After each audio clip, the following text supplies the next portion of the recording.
요게 뭘까요? 요건 키파라는 거예요. 유대인들 키파. 제가 오늘 딱 요걸 쓰고 설교를 할 겁니다. 폼납니까? 사실은 이거 이제 폼나라고 쓰는 건 아니고, 하나님의 손이 여기 있다 하는 뜻이에요. 하나님의 임재가 여기 있다. 그래서 그들은 모자를 쓰는 거고, 이렇게. 그래서 유대인들 이렇게 거기 장소에 갈 때 이걸 써야 되는 곳이 굉장히 많아요, 거기는. 그래서 여러분들이 그냥 이걸 그냥 보면 안 되고, 그냥 하면 우상이 되고, 하나님의 임재. 그리고 오늘 여기 말씀을 들을 때도 하나님의 임재가 말씀을 통해서 나타날 것이다. 이렇게 생각하시고 보시면 그렇게 늘 그런 마음으로 여러분들이, 제가 사실 가운을 입기도 하고 안 입기도 하는데, 여름에는 안 입는데, 입는 이유는, 가운은 사람을 보지 말라는 거예요. 내 죄를 다 덮어버렸다. 하나님께서 다 덮어버렸다 하는 그런, 그래서 강대상에 오는 분들이나 찬양대나 이런 데도 사람이 하는 것으로 보지 말라고 하는 그런 뜻이에요. 그래서 예배자들은 다 이렇게 가운을 입고 있는 거예요. 여러분 그런 의미를 알아야 돼요. 그래서 이는 하나님의 이제 하나님의 손이 딱 여기 있다 이런 뜻이고, 또 그러면 이것만 있으면 안 돼요. 교회는 거기에 뭐가 있어야 되냐면 인간의 반응이 있어야 돼요. 그래서 유대인들의 옆에 이렇게 보면 요렇게 머리를 길게 딴 것처럼 여자들 그렇게 딱 요렇게 있는 게 있어요. 유대인들은 꼭 그래요. 왜 그러냐? 이게 믿는 사람들, 종교인들만 유대인들은 그렇게 해요. 안 믿는 사람들 옆에 하지 않아요. 왜 그렇게 하느냐 하면, 그들은요, 구제를 생활을 합니다. 구제를.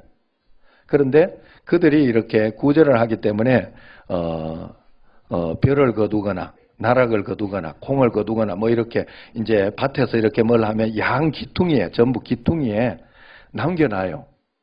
누가 가지게 하는가 하면, 과부, 고아, 또 가난한 자, 이런 사람들이, 가난한 자들도 그냥 가만히 있는데 뭘 주진 않아요. 일하게 해요, 일하게. 성경적인 것은 굉장히 사람이 일을 해야 돼. 일을 해서 먹으려고 해야 돼요. 그래서 가서 어떻게 해서라든지 논에 가면서 이렇게 그걸 거두어서 이렇게 자기가 먹을 수 있도록 그걸 남겨놓는 거예요. 그래서 막 이렇게 추수하다가 좀 나락이 많이 떨어지고 볕단이 떨어지고 하면 그걸 거두어 가지 않아요. 그냥 놔둬요. 그 사람들이 와서 거두어 가서 먹고 살으라고. 그게 구제를 생활하고 실천하는 거예요. 그래서 그 구제라는 게, 구제의 뜻이 그게 이게 바로 그 뜻이에요. 자기도 여기 남겨놔서 이걸 보면서 나는 항상 구제하겠다. 나는 항상 선교하겠다. 나는 항상 이렇게 뭔가 하겠다. 나도 그래서 옆에 좀 기르고 싶더라고. 혹시 나중에 내가 여기 옆에 이렇게 예전에 수염도 한번 길렀잖아. 옆에 이렇게 내가 길러가지고 이렇게 따고 있으면, 아, 우리 교회는 구제, 선교 여기에 충성하려고 그러나 보다. 목사님이 일부러 보면서 그러나 보다. 그래 생각하셔요. 자르라고 하지 말고. 그런 뜻이 들어있어요. 그래서 그게 참 신기한 게, 그들이 그래가지고 그들은요 굉장히 저금통을 가지고 째닥하라고, 구제 어린아이 때부터 그걸 가르쳐요. 째닥하라 그래. 참 그런데 신기한 거는 째닥하가 구제잖아요. 구제하는 그걸 가지고 째닥하라고 하는데 그게 째데크라고 하는 말에서 나오는 거예요. 째데크가 뭔가 하면 의라는 거예요. 의. 사람의 의가 째데크예요. 의로운 생활은 째닥하러 가는 거예요. 구제, 헌신, 헌물 이런 것들이 이제 의가 되는 사람의 의. 우리가 그래서 하나님 앞에서 그런 마음을 꼭 가져야 돼. 오늘도 예배를 드릴 때 여러분들이 그냥 예배만 드리고 가면 안 됩니다. 여기 교회만 왔다 갔다 하면 그건 아무것도 아니에요. 뭔가 하면 거기에 의미가 있어야 돼요. 말씀을 듣고 이제 말씀을 듣고 실천하는 것까지. 유대인들을 한번 잘 생각해 보세요. 유대인들이 선민이잖아요. 선민. 택함 받은 사람이에요. 유대인들은. 택함 받았으면 유대인들이 택함 받았으면 그냥 건져주면 되지 하나님이. 그런데 유대인들이 그러나요? 율법을 지켜야 되잖아요. 율법 굉장히 열심히 잘 지키잖아요. 안 지켜도 되고 그냥 자기 멋대로 살아도 되면 그냥 그래 살 텐데 절대로 그렇게 하지 않아요. 그들은 율법을 지켜야 그 구원이 완성되는 거로 알고 있어요. 선택받은 것이 내 것이 되는 거예요. 우리도 마찬가지예요. 예수님만 믿는다고 되는 게 아니에요. 성령의 열매가, 우리가 예수님 말씀을 듣고 순종함으로 성령의 열매가 맺혀야 예수 믿는 거예요. 내 삶에 그 성령의 충만함, 성령의 열매가 맺혀야 돼요. 그래야 그 사람을 믿는 사람이라죠. 그 열매를 맺는다고 해서 믿는 사람이라, 그렇다고 열매를 보인다고 뭐 구제한다고 선교한다고 하는 건 아니지만 성령으로 함께 살면 반드시 그러한 것이 따르게 돼 있다 하는 거예요. 할렐루야. 그래서 이 키파만 있는 게 아니고 제다카도 있는 거예요. 항상. 여러분들이 이 두 개가 조화가 되어서 하나님 앞에 영광 돌리시기 바랍니다. 자, 이번에 제가 성지순례를 가가지고 성지순례단에게 저는 두 번째 가기 때문에 나는 사실 요번에 갔던 거기를 다 갔다 왔어요. 응? 요빠 안 갔어, 요빠. 피장 시몬의 집, 그 다음에 요나가 이렇게, 이제 거기로 내려갔던 그 항구, 거기만 내가 안 가가지고 넣어달라 그랬어요. 그래, 마지막 날 이렇게 넣었더라고요. 그랬는데, 다른 데는 다 갔던 데를 내가 귀찮지만 또 가는 거는 성도들에게는 은혜의 시간이 되기 때문에 거기를 보내주는 거예요. 그리고 거기를 이렇게 갔다 오면요, 이렇게 다르게 보여요. 요빠, 요나 성경을, 우리 거기 요빠 그 항구 거기지, 이런 생각이 들면서 읽혀져요. 성경이 참 신기하게도. 엔게디 광야나 이런 것들을 생각하면 읽으면서, 지금 다윗이 이런 곳에서 도망갔구나. 이런 마음이었겠구나 하는 뭐 그런 것들이 생각이 됩니다. 그러면서 제가 꼭 보여주고 싶었던 게 뭔가 하면 광야를 보여주고 싶었어요. 광야. 왜? 우리의 인생이 광야와 같으니까. 너무 고난스럽고 힘드니까 그 광야는요, 끝이 없어요. 메마른 게 끝이 없어요. 나무가 없어요. 그냥 아무것도, 그냥 메마른 땅이 끝이 없이 이렇게 있는 거예요. 그리고 유대 광야 한번 산맥처럼, 그냥 흑산이 산맥처럼 있는 그걸 한번 보여주고 싶었는데, 사실 그것보다가 더 진짜 광야는 어딘가 하면 이스라엘 백성들이 40년간 이렇게 다녔던 그 광야가 어딘가 하면 요르단 광야예요. 요르단. 그래서 그 요르단 광야를 한번 체험했어요. 왜냐하면 사도 바울이 페트라라고 이거 아라비아로 갔다가 왔다 했던 그 페트라, 거기에 이제 우리가 한번 가보면서, 거기 그 도시에 한번 가보면서 이제 광야를 가는데 3시간을 이상을 가야 되는데 가도 끝이 없어. 저 계속 광야, 계속 광야. 그러니까 거기에는 햇빛도 없고 아무것도 없어요. 그러니까 그걸 보면서 우리 갔던 분들이 그런 소리를 하더라고. 아이고, 이스라엘 백성들이 광야에 다니면서 3일도리로 이렇게 원망을 하고 불평을 하고 했잖아요. 그래 그걸 보면서 원망이 이해가 된다면서. 이래가지고 어떻게 원망 안 할 수 있겠냐고. 심정적으로, 신앙적으로 그러면 안 되겠지만 심정적으로 이해가 간다고 그래. 나도 맞다고 생각을 했는데 가만 생각해 보니까 안 맞더라고. 왜냐하면 광야는요, 그렇게 3일 동안 계속 메마르게 가면 살 수가 없어요. 거기는 뭔가 있었으니까 살아냈어요. 그들이 뭐가 있었을까요? 예. 그 광야 갈 때 구름기둥 불기둥이 있었잖아요. 그거니까 살아냈지. 그러니까 하나님의 임재를 늘 경험했던 거예요. 그런데 원망 불평했다는 것은 그 임재를 경험하면서도 임재를 느끼지 못하고 종교적으로 그렇게 살았다는 걸 의미하는 거예요. 그러므로 여러분, 우리가 이 땅에 살아가면서 이 광야 같은 세상에 말씀으로 살아야 돼요. 그런데 참 재미난 이야기, 재미난 걸 내가 요번에 하나 배웠어요. 뭔가 하면 저는 생각도 안 하고 있었는데, 광야라는 게 그냥 메마른 곳, 아니면 건조한 곳, 아니면 땅이 황폐한 곳, 뭐 이런 뜻인 줄 알았어요. 광야가. 그런데 히브리어로 광야가 그런 뜻이 아니에요. 히브리어로 광야가 미드바르, 한번 따라합니다. 미드바르. 미드바르, 이게 뭔 뜻인가 하면 미트하고 드바르, 이게 합쳐진 글이에요. 그래서 이게 미트라는 것은 from, 뭐뭐로부터 온다 하는 그런 뜻이에요. 뭐뭐로부터, 어디로부터. 그리고 드바르, 이거는 따바르 그래요. 따바르. 따바르가 성경에서 이 히브리어로 말씀이에요. 말씀. 그렇기 때문에 이게 무슨 뜻인가 하면, 이걸 해석하면 이 광야라는 뜻은 하나님으로부터 오는 말씀이 없이는 살 수 없는 곳이라는 뜻이에요. 하나님으로부터 오는 말씀, 그게 광야라는 뜻이에요. 야, 참 신기하죠? 여러분, 우리가 광야 같은 이 세상을 살면서 우리가 하나님 말씀 없이는 안 된다는 뜻이죠. 그러면서 그 요르단 선교사님이 이런 설명을 해주더라고. 광야와 사막의 차이점을 아시냐고 그러더라고. 몰랐는데 이야기를 해주기를, 광야는 물만 주면 뭐든지 살아나는 곳이래. 무슨 생물이든지 물만 주면 살아나는 곳이. 그런데 사막은 물 줘도 안 살아나는 곳이 사막이라고. 쑥 빠지고 없어지는 거. 맞죠? 여러분, 광야에 이렇게 보면요, 거기에 이제 양들하고 이렇게 이런 염소 양들 양떼가 쫙 있잖아요. 푸른 초장, 실만한 물가 이래가지고. 그런데 양들이 가가지고요, 이렇게 보면 어떤 사람들은 저기 요즘 같으면 약간 푸릇푸릇한 느낌이라도 있지. 여름 가고 이렇게 하면요, 거기에 뭐 아무것도 없어요. 그래가지고 막 그 흙을 먹는다고 그래요. 흙을. 어떤 사람들, 어떤 목사님들은 그런 소리 하는 분이 있는데, 여러분 그러면 이해를 하셔야 돼요. 왜냐하면 본 게 그거밖에 없어서 그래요. 흙을 먹는다고. 왜 그렇게 흙을 먹는 것처럼 느껴지는가 하면 그냥 흙이거든.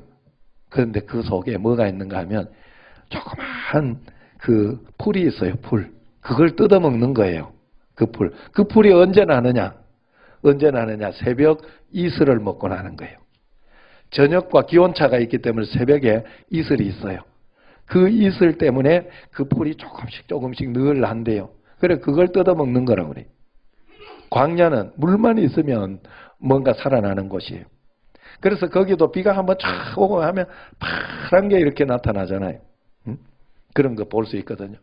여러분, 저는 이걸 보면서 예수님 믿는 것이 광야고 예수님 안 믿는 사람은 사막을 사는 거구나. 예수님 믿는 사람은 광야를 사는 거.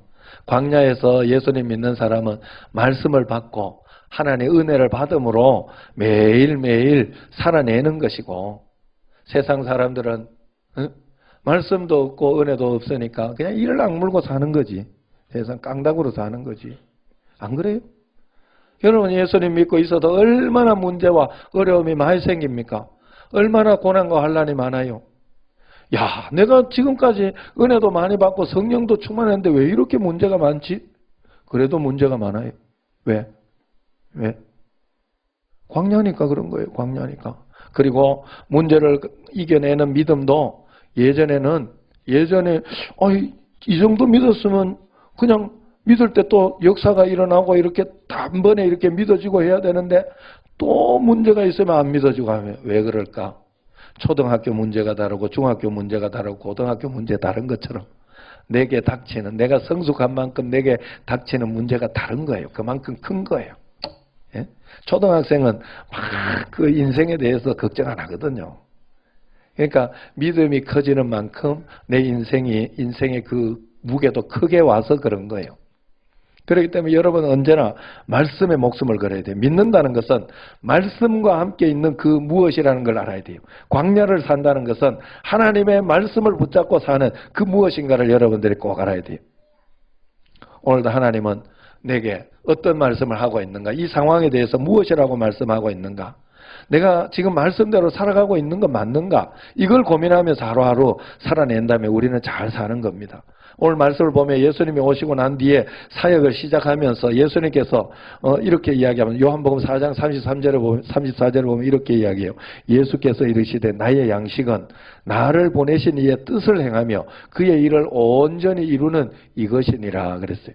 예수님이 이 땅에 오셔서 예수님의 양식이 하나님의 뜻을 행하는 거였다면, 자기의 뜻을 행하는 것이 아니라 하나님의 뜻을 행하는 거였다면, 그렇다면 나는 이 땅에서 내 계획을 사는 것일까 아니면 하나님의 계획을 살아야 되는 것일까 하는 겁니다. 그러므로 매일매일 우리는 하나님의 계획, 하나님의 뜻이 내게 이루어지기를 기도하면서 내게 이루어져야 하는 하나님의 뜻이 무엇인가를 주의 말씀 가운데 귀를 기울이면서 물으면서 살아야 된다는 거예요. 여러분 그러고 있습니까? 너무 세상 일에 집중하면서 하나님의 뜻은 어디 간지 없어지고 내 문제에만 집중하고 있지는 않습니까? 여러분 내가 기도하면서 여러분 최선을 다해야 하긴 하지만은 정말로 최선을 다했는데도 일이 꼬이고 실패할 것 같고 잘 안 되는 것 같다. 걱정하지 마세요. 내가 정말 하나님 앞에 기도하면서 기도도 안 하고 최선도 안 하고 그랬으면 그건 문제예요. 그런 거는 뭐 하나님 앞에 기대도 하면 안 돼요. 그런데 그랬는데도 문제가 막히고 어려움이 있다 그러면 그 길을 돌아가 보세요. 그러면 하나님이 돌아가도록 한 길이에요. 그게. 그걸 통해서 나로 하여금 굉장히 영적으로 성숙시키고 나로 하여금 굉장히 하나님을 이렇게 많이 배우게 하는 기간이에요. 안 그러면 그걸 배울 시간이 없어요. 여러분 참 고난이 싫기도 하고 어렵기는 하지만 그 고난 때문에 사람이 얼마나 사람 되는지 아세요? 저가 그래. 제가 고난과 어려움 이런 것 때문에 내가 참 사람 됐다 하는 생각 굉장히 많이 해요. 그런데 그건 어디에서도 배울 수 없어요. 여러분 그러므로 우리가 하나님 앞에서 언제나 이 하나님의 말씀 가운데 한 걸음 한 걸음 살아가려고 그래야 돼. 그런데 그렇게 이야기하면 내가 주의 뜻이 안 들려요. 그래. 안 들려야 말이지. 그래. 그러면서 내가 이걸 선택할까 저걸 선택할까 들리면 내가 하나님 말씀만 들리면 내가 여기에 목숨 걸고 내 그대로 순종하겠다. 그래. 다들. 그런데 여러분 잘 생각해 봐야 돼. 우리가 최선을 다해서 하나님 말씀을 듣되 여러분 과연 하나님 음성 말씀을 안 듣고 있는지를 봐야 돼요. 사실 여러분 어떤 말씀을 먼저 들어야 되는가 하면 여러분이 하나님의 음성을 들을 수 있는 데까지만 들어야 돼요. 그게 여러분의 수준이기 때문에. 그런데 그 하나님의 음성을 들을 때는 성경을 항상 기초해야 돼요. 성경 말씀을. 그래서 고난과 어려움이 있을 때 여러분 한번 생각을 해봐요. 고난과 어려움이 있을 때 마음속에 막 낙심이 되고 속상하고 그래요. 하나님이 그때 하나님 뜻이 뭐예요? 속상하고 낙심되게 하는 게 하나님 뜻이에요? 아니면 항상 기뻐하라예요? 항상 기뻐하라잖아. 그 뜻 알고 있잖아요. 범사에 감사하라예요? 아니면은 좀 속상해해라, 원망해라예요? 명령이잖아요. 알고 있잖아요, 여러분. 그때 걱정하면서 세상 방법 쓰면서 막 그러면서 걱정하면서 두려워하면서 그러면서 이렇게 세상 방법 쓰면서 돌아다니라 그랬어요? 아니면 쉬지 말고 기도하라 그랬어요? 하나님 뜻 알고 있잖아요. 그런데 그걸 안 해요, 우리. 그건 아니라고 생각해요. 아니에요. 그 기초가 없으면 여러분 하나님의 음성, 다른 음성이 안 들려요. 내가 청년들과 학생들한테 늘 그 이야기를 해요. 너희들이 아무리 하나님의 음성 듣고 싶어도 기본적으로 부모님 말씀 순종 안 하는데 나는 부모님한테는 개차반으로 해. 맨날 그냥 먼 이야기만 하면 막 그래 쥐잡듯이. 엄마는 또 쥐잡듯이. 나도 좀 그래가지고 옛날에. 그래가지고는 주의 음성이 제대로 안 들려요. 하나님은요, 그 질서를 지켜요. 부모님 말, 내 부모에게 순종하라, 있어요, 없어요? 내 부모를 공경하라, 있어요, 없어요? 그거 기본부터 지키고, 그 다음에 음성이 들리는 거예요. 착각하면, 이걸 영적인 교회 가지 마라, 이런 것까지는 아니고, 그건 하나님, 영적인 부모, 그 하나님부터 이렇게 섬기는 것이기 때문에 그 질서가 먼저 있는 거예요. 여러분들이 어쨌든 하나님 앞에서 그 말씀을 먼저 들어야 돼요. 말씀을. 그런데 그건 하려고 하지 않고 다른 음성을 들으려 하니 들리나? 절대 안 들릴걸요. 하나님은 그 기초부터 하게 해요. 제가 그 이야기 드렸잖아요. 우리 어머니 이야기. 어머니가 우리 아버지가 하도 바람을 옛날 피우고 그랬잖아요. 그래가지고 어머니가 한 100번을 하는 것 같네 내가 지금. 또 들어 처음 온 사람이 있으니까. 어머니가 저보고 이야기를 하더라고요. 영준아, 여기 이 바람난 전현이 정말로 미워 죽겠다. 속상해 죽겠다. 저거 어떻게 하면 좋겠냐. 그런데 미워 죽겠는데 영준아, 하나님의 뜻이 하나님이 원수를 사랑하라고 하지 않았냐 그러더라고. 어떻게 하면 좋겠냐. 나는 속으로 그때 뭐 원수를 미친년 저거. 나는 진짜 속으로 그래 생각했어요. 어머니가 왜 저럴까 생각했어요. 그런데 지금 보니까 어머니가 맞았어요. 그렇게 하지만 원수를 사랑하라는 그 하나님의 기초적인 말씀이 있어요. 그거부터 갈등해야 돼요, 우리는. 그거부터 하나님의 말씀을 지켜보려고 해야 돼요. 용서하려고 해야 되고, 그 기초적인 거를 바탕에 깔려고 해야 돼. 그래야 그 다음 음성이 들리고 말씀이 보여요. 어머니가 그때 들은 말씀이 뭐예요? 결국 그 어머니가 들은 말씀이 그 여자가 더 불쌍하대. 진짜 보니까. 왜? 어쩌다가 이런 사람한테 걸려가지고 이 박성부한테 걸려가지고 이게 뭐냐고. 네 인생도 참 처량하다, 불쌍하다. 너무 불쌍하더래. 그러면서 오히려 그냥 긍휼히 여기더라고요. 불쌍히 기도하더라고. 불쌍히 여기더라고요. 여러분, 우리가 하나님의 뜻을 알고자 할 때 꼭 그래. 오늘 말씀을 다시 한번 38절, 39절 우리가 꼭 알아야 되는 하나님의 뜻인데요. 38절 같이 읽어봅시다. 내가 하늘에서 내려온 것은 내 뜻을 행하려 함이 아니요 나를 보내신 이의 뜻을 행하려 함이니라. 그러면서 오직 예수님께서 오신 뜻은 예수님 뜻을 행하려 한 게 아니라 하나님 아버지의 뜻을 행하려고 오셨다 하는 거예요. 그러면서 기준점을 가르쳐 주는 거예요. 39절 같이 시작. 나를 보내신 이의 뜻은 내게 주신 자 중에 내가 하나도 잃어버리지 아니하고 마지막 날에 다시 살리는 이것이니라 그랬어요. 예수님께서 오신 목적이 오직 한 가지. 그게 바로 이제 잃어버린 내게 주신 자 중에 하나도 잃어버리지 않고 마지막 날에 살리려고. 우리가 하나님 말씀을 듣는 기준점이 딱 있어야 돼요. 나를 위해서 듣는가?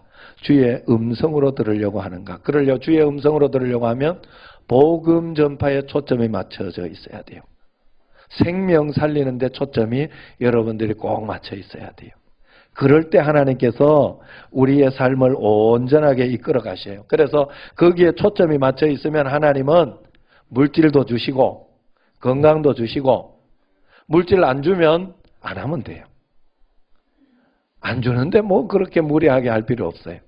예.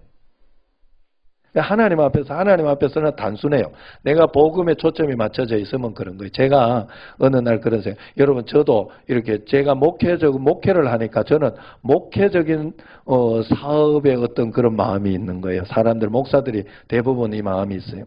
그 교회를 얼마나 부흥시키고 얼마나 하고 헌금 얼마나 오고 막 이런 데 관심이 있고 그런 거예요. 어느 날 제가 회개했어요. 내가 거기에 관심이 있어서는 안 돼요. 나는 정말 어떻게 말씀을 전하고 어떻게 해서 여러분들의 생명이 살아나고 어떻게 해서든지 여러분들이 뭔가를 깨닫고 하나님을 진짜 믿고 진짜 만나는 삶의 역사, 이것이 일어나는 것이 전부거든요. 여기에 내가 목숨을 걸고 정말 복음 전파에 내가 중심을 가지고 그렇게 하면 하나님이 사람 보내주는 거예요. 보내주는 대로 하면 되는 거예요. 그래서 제가 여러분, 그래서 부흥회도 하는 거예요. 그래서 오늘 3일 저녁 기도회도 하는 거예요. 그래서 여러분 뭡니까? 예수 사랑 큰 잔치도 하는 거예요. 그래서 다니엘 기도회도 하는 거예요. 여러분 살려보려고 하는 거예요. 여러분 그렇기 때문에 그게 정말로 초점이 되고 거기에 중심을 다해서 정말 하나님 나라를 위해서 그래야 되지. 막 큰 교회 되려고 큰 교회 되려고. 에이. 하나님 이용해서 내가 뭔가 크게 이렇게 된 것처럼 그거 하려고 하는 것과 똑같은 거예요. 그러면 여러분 꼭 하나님 중심이 돼야 돼요. 우리는 복음 중심이 돼야 주의 음성이 꼭 들어요. 그래서 복음 전파 중심이 있는 사람이, 내가 정말로 하나님 뜻 가운데 있는 사람이 기도 안 하겠습니까? 그런 사람이 정말로 그냥 전도도 안 하고 놀고 먹겠다고 예사랑 큰 잔치도 안 하고 저녁 기도해도 안 하고 그렇게 하겠어요? 그러면 거짓말이죠. 그래서 내 중심을 잘 살펴봐야 돼요. 내 중심이 복음 전파에 있는지, 아니면 정말로 나를 위하여 하나님 복음을 이용하는 것인지, 아니면 복음을 위하여 내가 하나님이 날 사용하시게 내 자신을 드리고 있는지, 그걸 반드시 살펴봐야 돼. 그래서 요한복음 7장 16절 18절에서 그래, 예수께서 대답하여 이르시되 내 교훈은 내 것이 아니요 나를 보내신 이의 것이니라. 사람이 하나님의 뜻을 행하려 하면 이 교훈이 하나님께로부터 왔는지 내가 스스로 말함인지 알리라. 스스로 말하는 자는 자기 영광만 구하되 보내신 이의 영광을 구하는 자는 참되니 그 속에 뿌리가 없느니라 그랬어요. 하나님의 뜻을 행하려고 하면 자기 자신의 동기를 잘 살펴봐야 된다는 거예요. 언제나 우리의 동기는 하나님의 뜻과 상충이 됩니다. 그렇기 때문에 우리가 정말 이것을 명확하게 할 때 요한복음 8장 29절에 그렇게 이야기합니다. 나를 보내신 이가 나와 함께 계시도다. 나는 항상 그가 기뻐하시는 일을 행함으로 나를 혼자 두지 아니하셨느니라. 이 말씀을 하시면 많은 사람이 믿더라 그랬어요. 이 중심으로 산다면 주님이 늘 나와 함께 계심을 느끼게 된다는 거예요. 그리고 누리게 된다는 것이죠. 그래서 하나님의 뜻은 하나님이 기뻐하시는 일이기 때문에 절대로 혼자 두시지 않는다는 거예요. 절대로 그 다음에 역사를 따라오게 해주는 거예요. 반드시 그래요. 그런데 우리는 역사가 안 일어난다고. 역사. 복음을 붙잡고 있어야 역사가 따라오는데 바늘과 실이 이렇게 내가 언제든지 쓰려고 갖고 있잖아요. 실이 먼저 가게 하면 이게 가는 게 아니에요. 일이 꼬여. 왜 사업이야? 하나님 나라 일을 하려고 하는데 왜 사업이 안 되지? 안 돼. 기도부터 하라고. 말씀부터 읽으라고. 철저하게 하나님 따라옵니다. 반드시 따라옵니다. 반드시 따라와요. 응? 요번에도 그런 일이 있었어요. 거기 성지순례 갔을 때 몇몇 분들이 이렇게 치유가 됐어요. 기도하면서 제가 기도하는 가운데 치유가 됐어요. 그 중에 내가 허락받았어요. 이호승 권사님 거. 치통이 와가지고 가는 때 언제부터인지는 모르겠어요. 치통이 온다고 너무 이가 아프다고 여기가 너무 아프다고. 그래가지고 고생을 하시더라고. 한 이틀 고생을 했는가 모르겠어요. 그래가지고 막 전도사님 불러놓고 같이 막 예배도 드리고 했는데 안 된다고. 그래가지고 문자가 왔어요. 전혀. 목사님 아파 죽겠어요. 이러면서 문자가 왔어요. 아이고 이거 나도 이야기 듣긴 했는데 그래가지고 그거 다 드렸거든요. 그거. 그래가지고 얼마나 아프면 막 한 시간에 한 3알씩 먹고 그랬대요. 그 진통제를. 예? 그래가지고 그랬는데 제가 이렇게 들은 거죠. 뭔가 하면 오시라고 그러면은 기도하겠다고 오시라고 그래가지고 오시게 했어요. 김기현 장로님이 저한테 치유의 능력이 있다고 그래가지고 믿는 건 권사님이 믿어야 됩니다. 권사님이 믿고 그렇게 하시고 그 다음에 또 혹시 안 되면 혹시 또 이 다른 뜻이 하나님의 뜻이 있을 수도 있으니까 그렇게 되면 내일 예루살렘에서 병원에 가도록 예약을 해주겠다고. 그래가지고 제가 사실은 기도하고 나서 이제 그 간절히 기도를 했어요. 기도하고 정말 어떻게 할 수가 없으니까. 대책이 없으니까. 기도밖에 할 수 있는 게 없어요. 기도하고 그리고 난 뒤에 그 다음에 그 팀장님하고 그분한테 그 선교사님하고 다 이야기해가지고 예루살렘의 그 치과에 다 이야기를 해놨어요. 전화를 해놓으라 그랬어요. 그날. 그러니까 따로 이제 뺏어가게 하려고. 그래가지고 나는 가슴이 좀 두근두근하는데 물어보지 못하겠더라고. 그랬는데 정성영 그 팀장님이 자기가 데리고 가려고 이제 거기 이렇게 데려가려고 올 이렇게 어떠냐고 괜찮냐고 갈까요? 그렇게 이야기하고 다 나왔어요.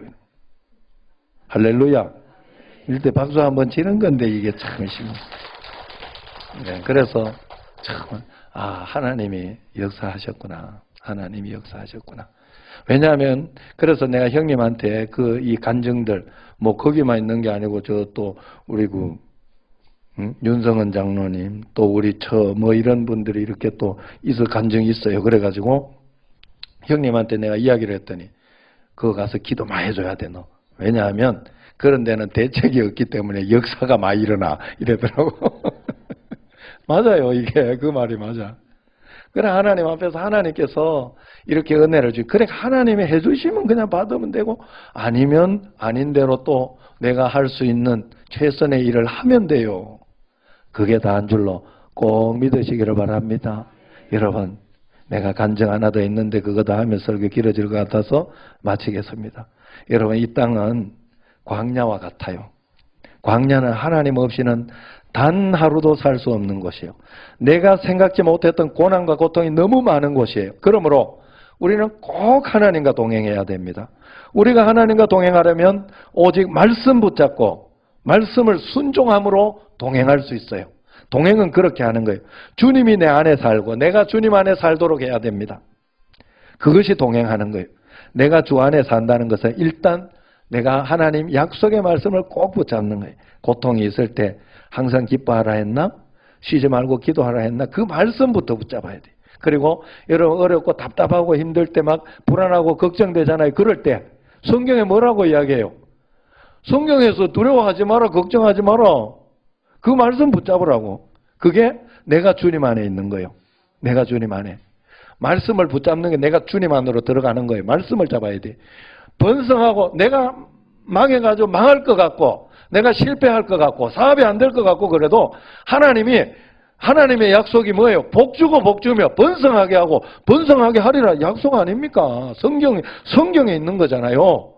두려워하지 마라 그러잖아요. 낙심하는 건 하나님 뜻이 아니라고 하잖아요. 희망과 소망을 가지는 게 하나님 뜻이라고 분명히 있잖아요. 성경에. 그걸 붙잡아야 돼. 그러면 내가 주님 안에 있는 거예요. 주님이 그러면 내 안에 있도록은 어떻게 하느냐?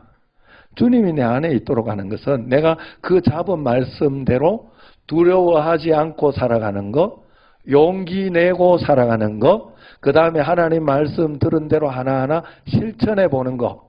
그럴 때 주님이 내 삶에 역사를 하기 시작하는 거예요. 주님이 내 안에 있는 거예요. 할렐루야. 여러분 우리가 이것이 동행이라는 겁니다. 동력하는 것이고 매일매일 이 말씀을 잘 붙잡고 실천하십시오. 그래서 매일매일 하나님 의지하고 복음 전하는 것을 중심으로 주님의 말씀을 따라서 가면 하루하루 잘 살아가다가 매일매일 행복하고 복된 여러분과 제가 될 것입니다. 그 삶을 누리시기를 주의 이름으로 축원합니다. 기도하겠습니다.